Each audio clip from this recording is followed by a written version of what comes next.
以下係我哋 ORC 小組嘅組員名單。我哋人多勢眾，舉辦呢啲活動嚟講，真係綽綽有餘㗎。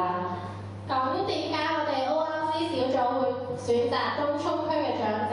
為呢個活動對象，同埋仲要搞埋呢一連串嘅活動俾佢哋呢？其實我哋有我哋嘅理念嘅。老人喺香港一直都係存在住一個根本嘅問題，例如貧窮啊、疾病啊、缺乏關懷等等。如果唔係，都唔會有眾多嘅社區活動舉辦俾長者。而啲活動往往都係針對呢個表面嘅問題啦，冇嘢食就送嘢食，冇錢就俾錢，冇人關懷就進行呢個探訪，其實都係治標治唔到本㗎。冇解決到呢個根本性嘅問題，就係社交聯繫。以東涌嘅長者為例啦，我哋曾經透過實地嘅考察同埋同長者嘅交談之中得知，有啲老人係希望可以改善而家無所事事嘅生活，多啲參加一些唔同嘅身心活動，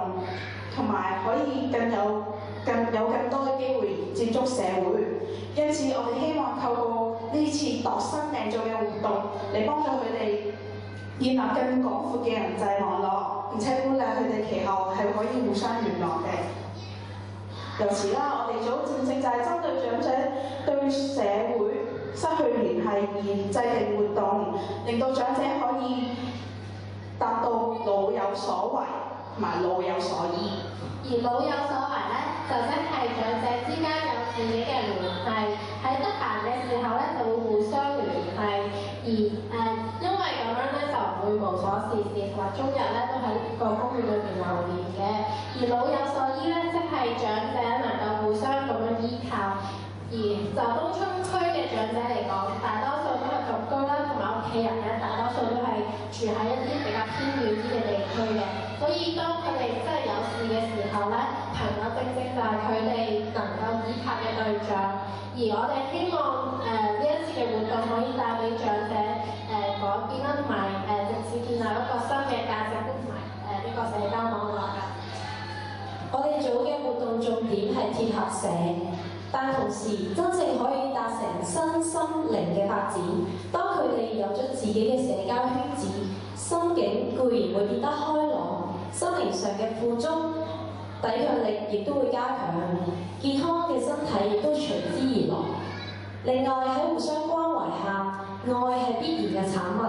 當佢哋以愛作寄託，以愛作為信仰，靈都會有所改變。可見我哋組唔單止係着重於社方面嘅發展，同時能夠包括咗身心社靈呢4個不可分割嘅元素。就因為呢啲理念，我哋 ORC 小組喺今年6月初就構思咗呢一個易知奇幻旅程，俾長者們參加，希望透過各種嘅經歷，帶領長者走出佢哋一成不變嘅生活同埋人際圈子，建立新嘅價值觀同埋人際關係。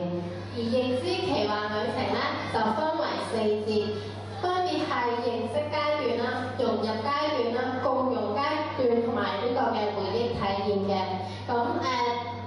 活動嘅詳情咧就如下啦。第一節嘅活動咧係易知奇緣茶座，而活動嘅日期係7月19號，活動嘅地點咧就係本中心啦，而活動嘅時間咧就係下晝嘅2點半至到5點鐘。呢個嘅活動咧就希望透過茶聚同埋呢個嘅集體遊戲咧，打開呢個旅程嘅序幕啦，同埋為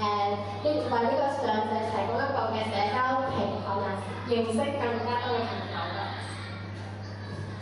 而第2節嘅活動就係易知甜品製作，活動日期就係7月24號，地點就係本中心嘅，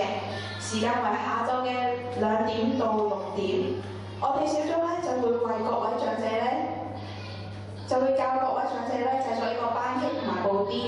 班戟同埋布甸呢2種新世代美食咧，希望一班長者能夠帶嚟另一番下廚體驗。另外成品分享同埋點評交流，可以促進參加者嘅交流啦，拉近參加者之間嘅距離。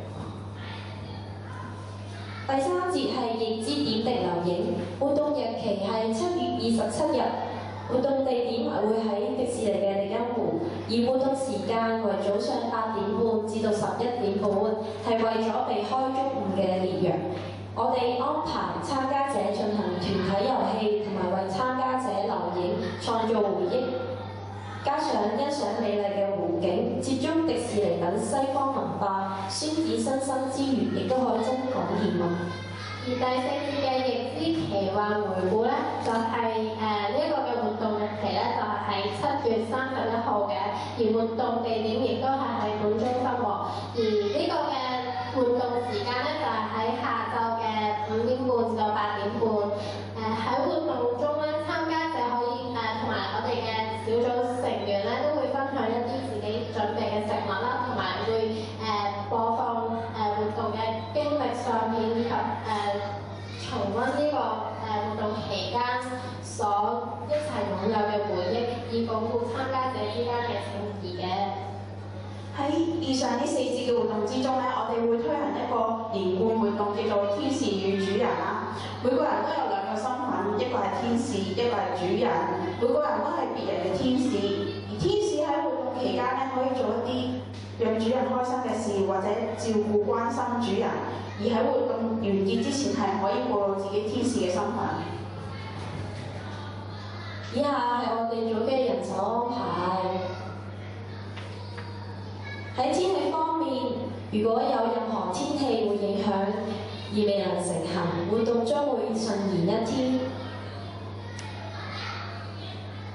最後喺各個活動之後，有鑑於長者嘅體質同埋知識上嘅不便，小組組員會1對1咁樣幫長者進行呢個問卷嘅填寫，而問卷範圍主要係調查佢哋嘅社交收穫、認識咗幾多個朋友同埋活動感受等等。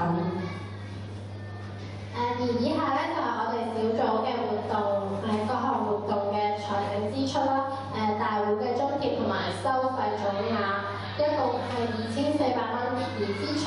嘅所有嘅支出都會攞嚟購買呢個所需嘅食物啦、車費啦同埋一啲照片等等。